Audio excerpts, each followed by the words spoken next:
porque tanto activos como pasivos van a estar valorados a valor mercado. Es decir, van a tener un nuevo componente que son las tasas libres de riesgo, y eso va a hacer que para cualquier compañía o todas las compañías sean comparables sus estados financieros, porque todas tienen que seguir la misma regla, ser valorados o evaluados por las tasas libres de riesgo. Ayer vimos, por ejemplo, que en el diseño de productos es muy importante, sí, desde luego la parte actuarial, desde luego la parte de mercado, es decir, entender qué necesita el mercado y con base en eso hacer un producto que satisfaga las necesidades del mercado, pero y actuarialmente sólido, es decir, que cumpla con los estándares de práctica actuarial, que cumpla con los requerimientos establecidos pues en nuestra teoría de matemáticas actuariales. Pero también es importante ver que en el desarrollo de productos se involucra esta parte de riesgo de mercado por justamente las tasas de interés y también por otro elemento que ayer comentamos, que es el rendimiento. Es decir, ¿cuál va a ser la apuesta o el compromiso que hace ese producto para otorgar un beneficio a la compañía de manera sostenible? Y ese es el rendimiento. Entonces, cuando ustedes desarrollen un producto, el producto no solamente debe ser sólido actuarialmente, eso digamos que es básico, pero también debe cumplir con un requerimiento de la organización, porque comentamos ayer que el dueño del capital pone capital para que el producto salga, se pueda vender. ¿Por qué? Bueno, pues porque acuérdense que en un seguro de largo plazo, por ejemplo, se financia el seguro con el capital del dueño en los primeros 2 o 3 años por el gasto tan importante que representan las comisiones y otros gastos de instalación. Entonces, el dueño del capital impone una tasa de capital, un costo del capital.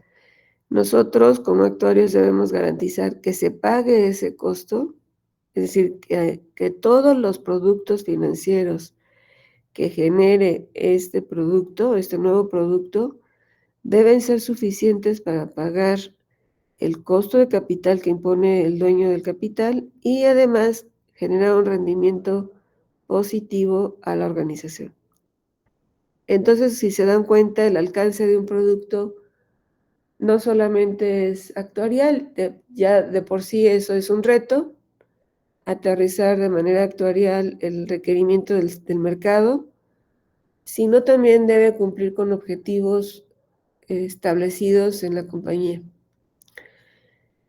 Bueno, vamos a ver ahora una clasificación de riesgos.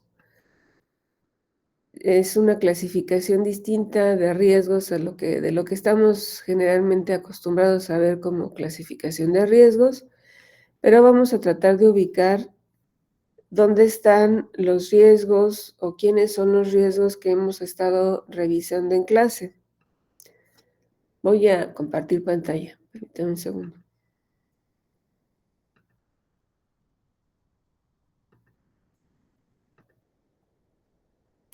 Muy bien, ¿ya ven mi pantalla? Sí. Sí. ¿Sí? Ok. Bueno, a ver, miren, esa es una clasificación diferente de riesgos.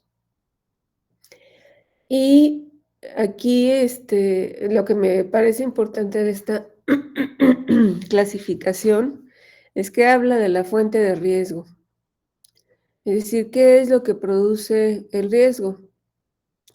Y entonces, hay en esta información que consulté, habla de 2 tipos de riesgos: los idiosincráticos, que son los que de manera particular tiene una compañía o la industria; el sistémico, que es está generalizado en todo un sistema. Es decir, lo vamos a ver presente de manera permanente. De acuerdo a cómo se mide el riesgo, pues hay 2 posibilidades. La que nosotros estamos acostumbrados a realizar es la cuantificable, que es la cuantitativa, asociar medidas de riesgo. Pero también puede ser que decidamos otro camino, que sea un cualitativo.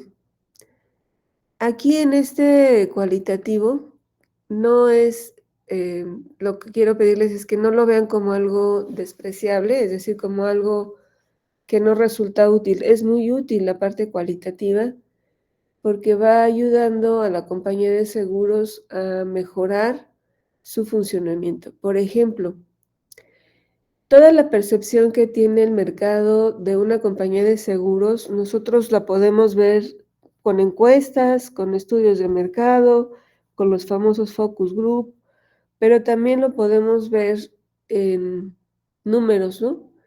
Es decir, todas las quejas que están documentadas en la Conducef, y la Conducef también asocia una calificación a las compañías de seguros que presentan una mayor cantidad de quejas, pero no solamente la cantidad y la calidad de la queja, sino, si quedó resuelta o no resuelta la queja. Es decir, ahí hay una medida entre cuantitativa y cualitativa, porque se juzga en la respuesta de una queja de un asegurado, eh, no solo si procede o no dar una respuesta a favor del asegurado, sino se escudriña un poco más y se revisan las condiciones generales, se revisa la nota técnica, y entonces, bajo esos criterios, en esa revisión, es que se puede poner de manifiesto si el producto era suficientemente claro para el asegurado y si la queja del asegurado cabe en las descripciones específicas de las condiciones generales o forma parte de una laguna, es decir, que no quedó definido de manera precisa en las condiciones generales y entonces debe haber una apreciación externa para decidir o juzgar si esa queja procede o no procede. La parte cuantitativa, pues, es la que nosotros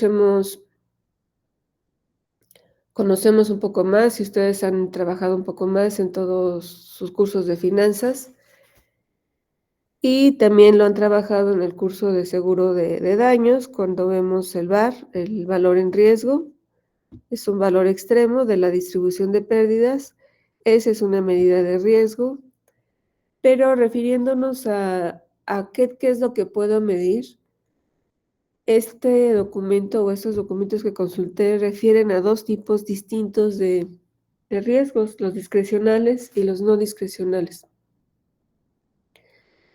Fíjense, el discrecional es aquello que está referido a la posición de riesgo o la postura frente al riesgo de la compañía de seguros, ¿no? Entonces, aquí, por ejemplo, si la compañía tiene un riesgo de seguros o de suscripción alto, posiblemente está vinculado con su postura frente al riesgo que es agresiva, ¿no?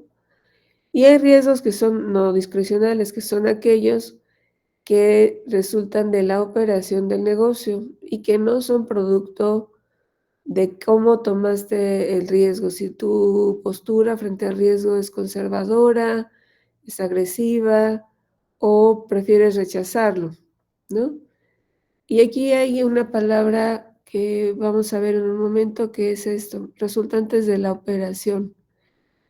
Para operar, o la operación se refiere a todos los trabajos que se realizan dentro de una compañía de seguros para que exista la póliza, para que exista la contabilidad de la póliza, para que exista la cobranza de la póliza, para que existan los recibos, para que exista la papelería de la póliza, para que existan el mantenimiento de la póliza, para que exista el reclamo del asegurado por el beneficio que fue amparado. Es decir, toda esta parte de operación no depende de qué posición tiene la empresa frente al riesgo, es algo que debe hacerse. es algo que debe ocurrir, es decir, corta de manera transversal a toda la operación. Con base en esta clasificación, vamos a ver qué es lo que vemos. Aquí están los riesgos que son cuantificables o cuantitativos y los cualitativos. Fíjense que aquí en el cualitativo hay algo que podría no ser muy fácil de medir, ¿no? La reputación de la empresa, si hay un riesgo estratégico, si hay un riesgo en el negocio o hay un riesgo político. ¿A qué se refiere esto? Bueno, como comentaba hace un momento, la reputación de una compañía de seguros, ¿por qué se puede ver minada? ¿O por qué se puede ver afectada la reputación de una compañía de seguros? ¿Alguien quisiera dar algún comentario? Por no cumplir con sus obligaciones, sí, Alan. ¿Y por qué más? Por ejemplo, si viéramos que la compañía de seguros realizan sus funcionarios o algunos de sus funcionarios actividades que no sean lícitas, ¿no? Entonces eso va a empañar la reputación de la compañía. Y es un riesgo y se tiene que medir ese riesgo porque acuérdense que los seguros son bienes intangibles, son promesas que estás dispuesto a pagar y que tú le estás dando la seguridad a al mercado asegurador, al público, a la gente que adquiere el seguro, de que se va a pagar el beneficio que estás ofertando. Entonces, estos riesgos que parecieran ser riesgos que están como en el aire, pues se tienen que aterrizar. ¿Por qué? Porque van a afectar el desempeño o la percepción que tenga el sector y el público de esta compañía, ¿no? Por ejemplo, hace tiempo, cuando recién iniciamos el curso, comentamos que eh, ABA Seguros existió hace mucho tiempo y en esa compañía de seguros su dueño se había involucrado en lavado de dinero. Entonces eso crea un prejuicio hacia la compañía de seguros y cerró esa compañía de seguros. Entonces esta percepción y esto que va anunciándose por voces, pues, cómo es esta compañía, o más aún, cómo son los funcionarios o cómo son los empleados de esa compañía, ¿no? Entonces, todo esto va a llevar a que la compañía sea percibida de una manera, pues no grata, ¿no? ¿Sí? Y el cuantitativo, pues es todo donde nosotros entramos sin problema, ¿no? ¿Dónde está? Ah, bueno, pues aquí está, esto ya lo vimos, ya lo revisamos. Esa es la suscripción que tiene que ver con todo lo que nosotros definimos en un producto o en el cálculo de las reservas. Tenemos un riesgo discrecional que tiene que ver cómo tomamos el riesgo. ¿De quién? Ah, oye, pues respecto al reaseguro, que ya lo vimos, y el riesgo de contraparte. También es un riesgo discrecional el riesgo de liquidez. ¿Por qué? Bueno, pues porque el riesgo de liquidez, por ejemplo, cuando en una compañía de seguros hace tiempo, esa compañía de seguros decidió cambiar la forma de pago a sus proveedores. Y entonces a los proveedores se les pagaba con X tiempo, ¿no? Puede haber proveedores a los que se les paga a lo mejor en 2 meses, 3 meses, 6 meses, ¿no? Y son acuerdos que se van estableciendo, no es porque la compañía decida que así voy a pagar, no, es un acuerdo con los proveedores. Y la persona que llegó en ese momento dijo, ay no, o sea, hay que recortar esos tiempos porque hay que poner en orden los pagos y entonces empezó a pagar de manera inmediata. ¿Qué fue lo que provocó? Bueno, pues provocó que la compañía se quedara sin dinero, porque todo el flujo de efectivo que estaba presupuestado o que estaba al alcance de la compañía de seguros estaba dispuesto para otro tipo de objetivos, no para realizar pagos a los proveedores. Eso generó un problema de liquidez. ¿Y cómo se subsanó ese problema de liquidez? Se subsanó con capital. Entonces, en ese momento la compañía de seguros estaba inclusive con la posibilidad de declararse que no querían continuar con la compañía de seguros. ¿De acuerdo? Bueno, que ya lo vimos, el riesgo de mercado, que es el que vamos a trabajar, y el de descalce, ¿no? Que ya también lo trabajamos. O sea, son todos estos los riesgos que forman parte del cálculo de solvencia de una compañía, del capital, del requerimiento de capital de una compañía. ¿Sí? Bueno, ahora también hay otro cuantitativo, aquí está el operativo. Y como decíamos, oye, esto no depende de qué postura tenga la compañía frente al riesgo, eso se tiene que hacer. Y tiene que ver con los procesos, con los sistemas, que es la parte tecnológica, con las personas, la capacitación que tengan las personas, con ámbitos legales, ¿no? Este riesgo operativo es un riesgo muy importante y a veces este riesgo operativo no se le dedica el tiempo que debiera dedicarse. De hecho, aquí en este riesgo es donde ustedes van a ver reflejado todo lo que el administrador de riesgos debió haber hecho o hizo bien o hizo mal, que fue todo el control que debe existir en todos los procesos, en todos estos riesgos. Y si esos controles no están siendo eficientes, pues vamos a ver problemas aquí en la operación.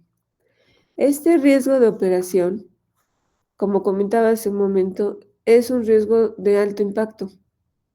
Y hoy se calcula como un porcentaje de las reservas o de la suma asegurada. Es un método muy directo que tiene la Comisión Nacional de Seguros y Fianzas. ¿Por qué? Pues porque las compañías no acostumbran registrar o generar una estadística a lo largo del tiempo de los problemas que ha tenido la operación y lo que han costado esos problemas. Por ejemplo, hace tiempo yo vi en la reserva, ¿no? La reserva es la que te deja ver, a veces parece ser la prueba más importante, no solamente de suficiencia de la prima, sino de cómo funcionan la empresa, ¿no? Entonces yo vi una suma asegurada muy alta y me llamó la atención porque era un nuevo negocio y entonces eso estaba generando una reserva muy alta, así que me puse a revisar de dónde provenía esa suma asegurada y era una persona normal, era un agente el que había vendido esa póliza, pues digamos un productor medio o mediano. Y entonces me fui a la operación y resulta que la persona que capturó la suma asegurada o capturó la póliza, la capturó en dólares. Entonces todos los valores de la póliza estaban incorrectos, estaban expresados en dólares. Y en lugar de ser millones de dólares, eran millones de pesos. Entonces cambia mucho, ¿no? La percepción de tener un riesgo en dólares que tener un riesgo en pesos, ¿no? Entonces las compañías de seguros no acostumbran dedicar un tiempo a monitorear y establecer bases estadísticas que permitan hacer una medición más clara de este riesgo operativo. A veces dicen que la cola mueve al perro, ¿no? Y el riesgo operativo muchos funcionarios lo ven como la cola, ¿no? Como algo pues, que tiene que ocurrir y pues ahí está, pero lo importante está acá arriba y lo importante está aquí en esta parte cualitativa. Entonces la operación la ven como algo pues que tiene que estar y ahí está y darle la vuelta a la hoja. ¿Me explico? Entonces no se le da el nivel de importancia que tiene ese riesgo. Bueno, entonces según este tipo de riesgos, quiénes están en cuál de estos riesgos que ya hemos comentado. En los riesgos técnicos, pues están lo que tiene que ver con seguros, ¿no? Lo que tiene que ver con la parte actuarial. En los riesgos financieros, pues está el riesgo de mercado, de crédito, de liquidez, el de descalce y también está el de concentración. El de concentración lo hemos comentado muy por encima. ¿A qué se refiere el riesgo de concentración? ¿O por qué podemos pensar que concentración es un problema?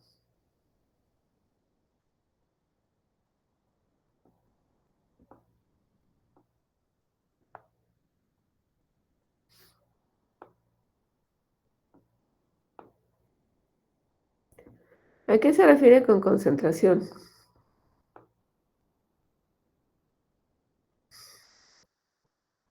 Hola, hola.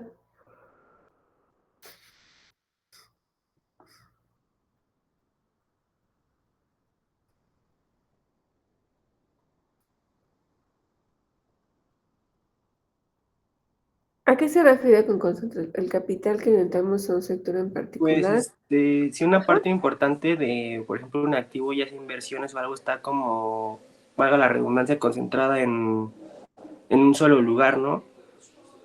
Ok, y en términos de riesgo, ¿qué es?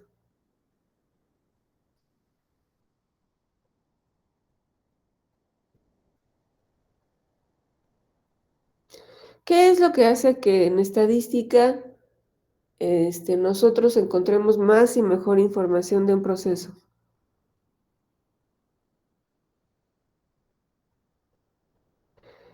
¿Se acuerdan que la clase pasada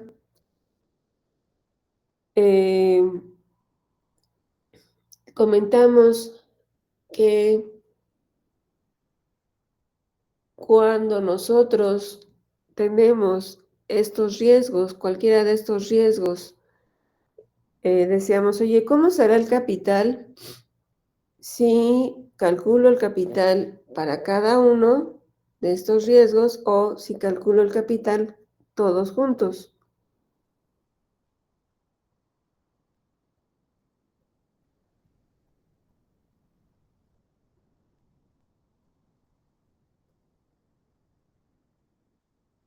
¿Cómo era ese capital?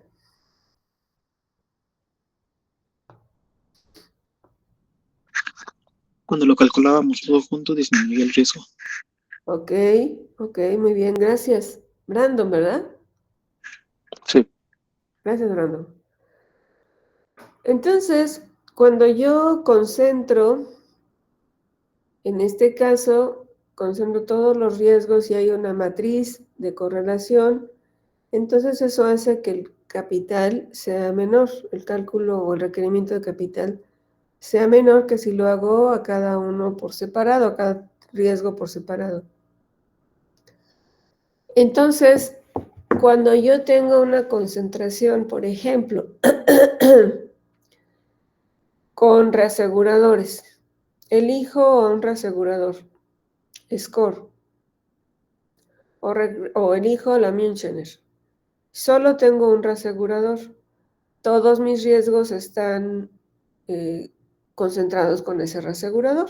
Tengo un reaseguro para vida y tengo varios reaseguros para los negocios del seguro de daños. ¿Qué es lo que estoy haciendo si todo lo dejo con un solo reasegurador? ¿Qué es lo que estoy haciendo bien o qué es lo que estoy haciendo mal?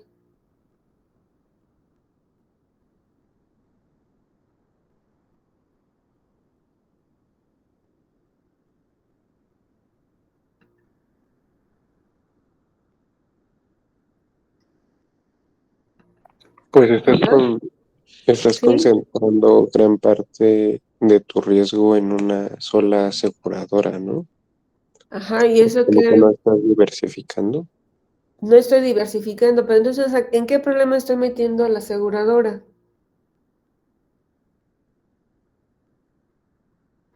¿Qué le podría pasar al reaseguro?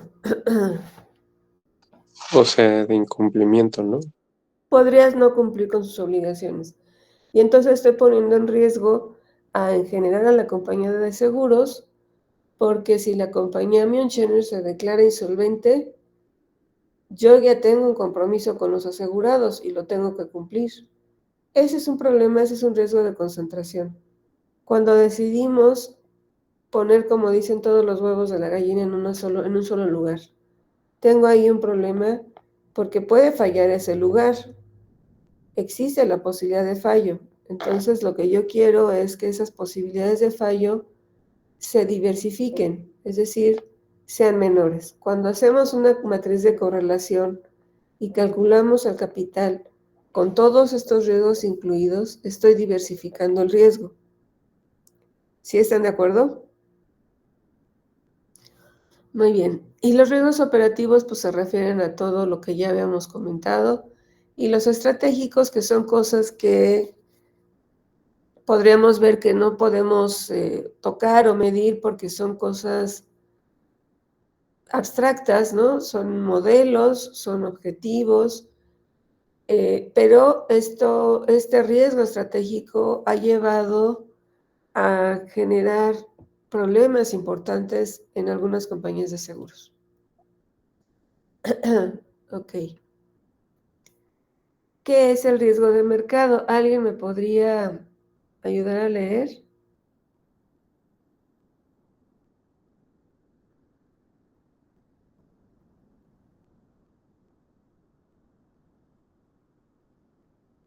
Yo, maestra, A ver. riesgo de mercado, que representa la pérdida potencial por cambios en los factores de riesgo que influyen en el valor de los activos y pasivos, tales como tasas de interés, tipos de cambio, índices de precios, entre otros.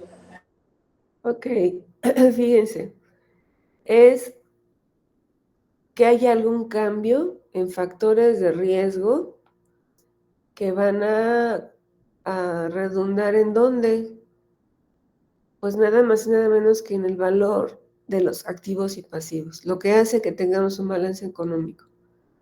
Y estos factores de riesgo pues, pueden ser las tasas de interés, tipos de cambio. Si se fijan estos elementos, tasas de interés, tipos de cambio y NPC, son variables de tipo exógenas o endógenas.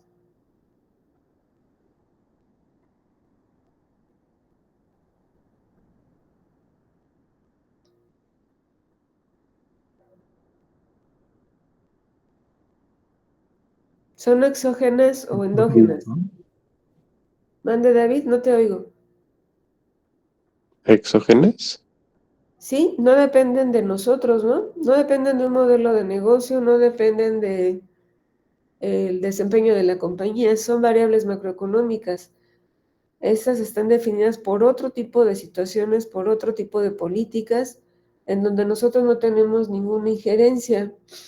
Y sin embargo, estos factores o estos factores de riesgo pueden generar impactos importantes en el valor de los activos y de los pasivos. Entonces, aquí hay un conjunto de pasos que son digamos, las que normalmente todos seguiríamos para poder medir un riesgo. ¿Qué tendríamos que hacer? Primero, pues identificar quiénes son esos factores de riesgo. Ya vimos que aquí en el riesgo de mercado pueden ser estos, que son de tipo macroeconómico. Tendríamos que tratar de definir o tratar de modelar alguna distribución de probabilidad. ¿Por qué esto es deseable? Bueno, pues porque nosotros sabemos que si tenemos una distribución de probabilidad y si esa distribución es de tipo paramétrica, pues entonces con estimar los parámetros podemos conocer el desempeño de esas variables, ¿no? Por ejemplo, si vemos que es una distribución continua, que es una gama, y entonces esta gama pues tiene ciertos momentos, ¿no? Tiene su función generadora de momentos, y con base en esa función generadora de momentos podemos calcular la media y la varianza, que esas dos medidas ya nos dicen mucho respecto al comportamiento del riesgo o de ese factor de riesgo. Y aquí pues dices, oye, pues tendría que calcular alguna medida de riesgo deseada. Por ejemplo, el VaR, el valor en riesgo. ¿Qué es ese VaR? Bueno, ese bar es algo... déjame ver, no puedo escribir. ¿Qué es ese bar? Bueno, acuérdense que si tenemos una distribución, pensemos que tenemos una distribución de este tipo, pues la media, el valor medio puede ser que ande por aquí y el percentil 99.5 pues puede ser que ande por acá, ¿no? El 99.5. Este percentil 99.5 es un valor en riesgo. ¿Qué es esto? Son todas las pérdidas acumuladas hasta este punto, hasta 99.5. Entonces eso es un valor extremo, ¿están de acuerdo? Ese es el valor en riesgo, ese es el VAR. Si yo tengo una distribución, pude estimar una distribución de probabilidad, pues entonces puedo calcular el percentil donde yo quiera. ¿Sí están de acuerdo? Y después tendré que decidir o cómo hacer el cálculo de estos factores de riesgo si afectan a nivel póliza o a nivel cartera o a nivel producto o a nivel moneda, etc. Tengo que definir mis cálculos con base a la segregación que tenga o que dé más información del riesgo. Entonces tenemos métodos para estimar pérdidas y ganancias de un instrumento o de una cartera de inversión. Una de ellas es el valor en riesgo, que desde el lado actuarial lo vemos de esta forma. De hecho, ya hemos hablado mucho de este percentil 99.5 y hemos dicho que si la media está aquí y el percentil 99.5 está aquí, toda esta distancia se llama desviación. Y con eso nosotros podemos calcular el valor del margen de riesgo. Ajá. ¿Sí, chicos? Sí. Ok. Voy a darle vuelta a mi hojita, ¿puedo? Sí. Bueno, este valor en riesgo, como ya lo comentamos, es una pérdida máxima probable, ¿no? Porque me está llevando hasta el extremo, a casi completar la distribución de probabilidad. Pero ahora vamos a ver esto respecto a los instrumentos financieros. Entonces, ¿quiénes serían mis componentes de ese VAR? Hay un componente financiero que es el instrumento al que yo le quiero calcular ese riesgo, ese valor en riesgo. Debo tener definida la forma en que voy a evaluar ese riesgo. Debo tener claro quiénes son los componentes o los factores de riesgo que están presentes en este instrumento. Y desde luego lo que ayuda siempre es tener bases históricas de estos factores de riesgo. Pero ustedes ya vieron, por ejemplo, en procesos estocásticos, el movimiento browniano. ¿Qué significa ese movimiento browniano?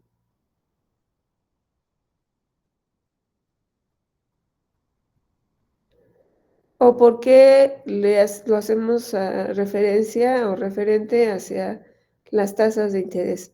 Si vemos un histórico de las tasas de interés, ¿cómo se ve ese histórico? Se ve plano, se ve con muchas crestas y valles, o sea, subidas y bajadas. ¿Cómo se ve un histórico de tasas de interés?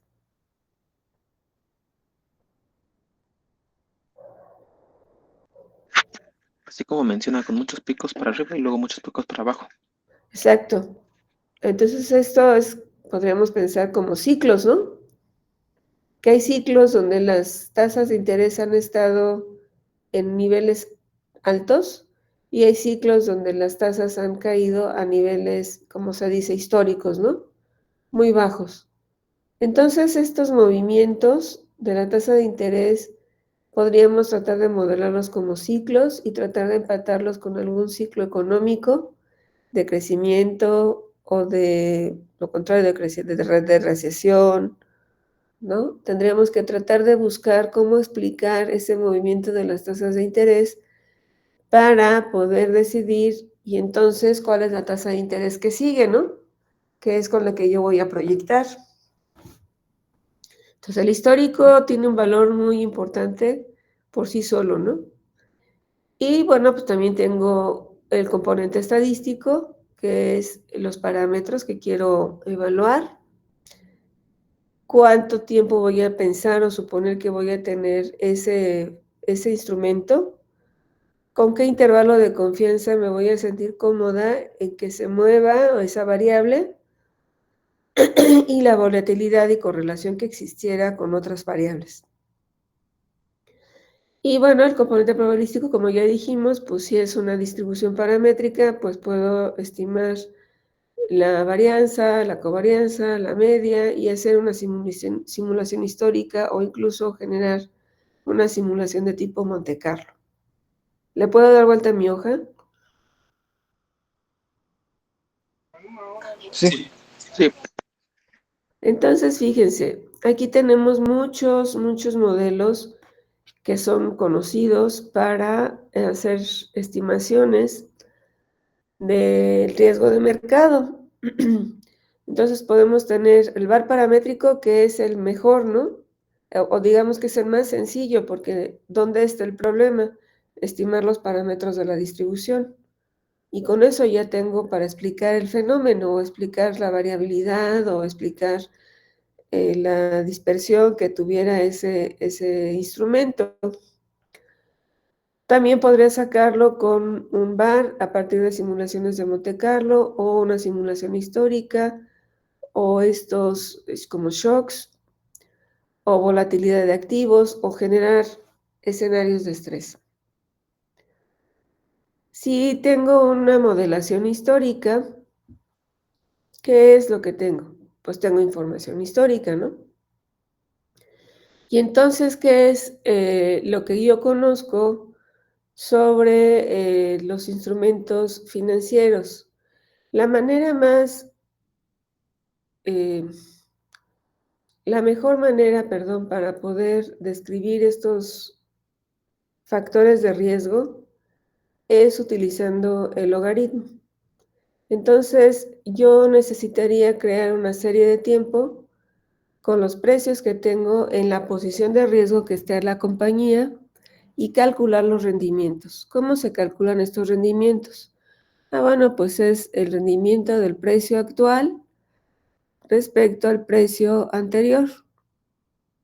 Y con esto pues voy a generar una serie de tiempo simulada con estos rendimientos, ¿de acuerdo? Respecto al valor inicial. ¿De acuerdo? ¿Sí? Sí. Y entonces tendría pérdidas y ganancias.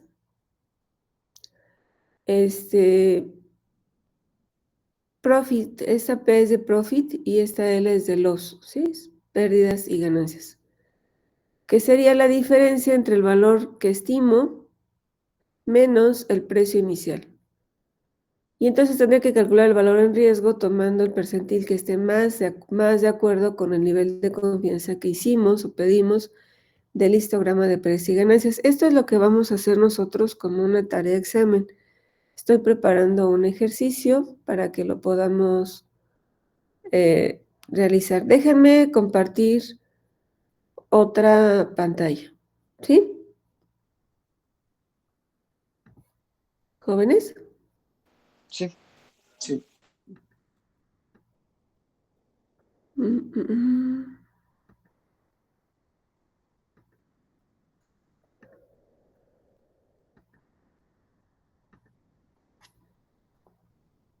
Bueno, esta otra presentación nos va a llevar prácticamente a lo mismo, pero con algunas ideas que, bueno, desde mi punto de vista son un poquito más claras. Y aquí ya vemos nuevamente que estamos hablando de profit and loss, ¿no? Pérdidas y ganancias. Si yo quisiera ver esto de manera gráfica, tendría que definir varias cosas, ¿no? ¿Qué es el riesgo? Pues es donde hay incertidumbre. Es la probabilidad de que ocurran eventos que pueden generar un daño, pero estos eventos son de tipo aleatorio. ¿Quiénes son las fuentes de riesgo? Todos mis factores de riesgo. Entonces mi función de pérdida será una función que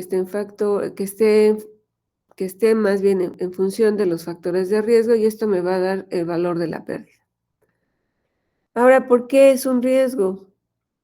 Bueno, pues porque yo invierto cierta cantidad de dinero y yo tengo riesgo porque puede ser, lo que yo esperaría es que genere ganancias, pero podría ser que no genere ganancias. Por eso hay un riesgo.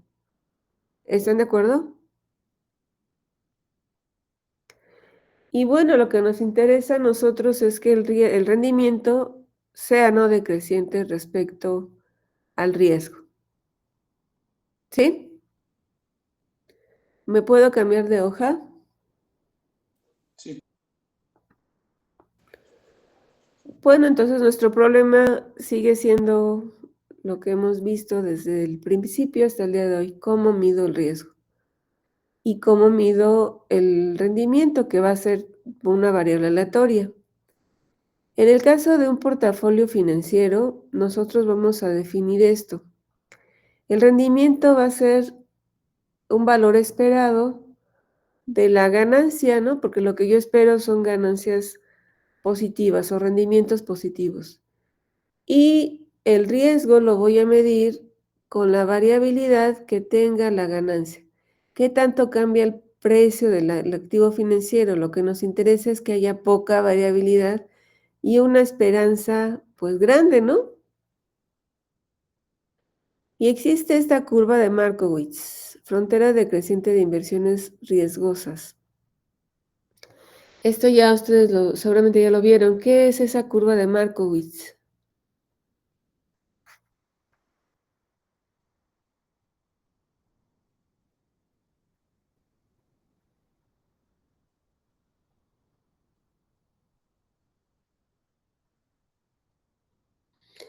Bueno, fíjense, tenemos esta.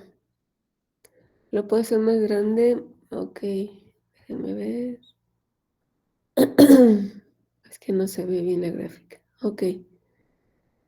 Bueno, vamos a trabajar en esta gráfica y en más elementos del riesgo financiero para que podamos realizar un ejercicio. Si no nos da tiempo mañana, si nos da tiempo la siguiente semana, y podamos hacer un ejercicio completo del riesgo financiero. ¿De acuerdo, jóvenes? Entonces nos conectamos mañana, ¿no? Sí, maestra. Gracias. Gracias, profesor. Gracias. Nos vemos mañana. Bueno, nos conectamos mañana. Bye. Bye, bye.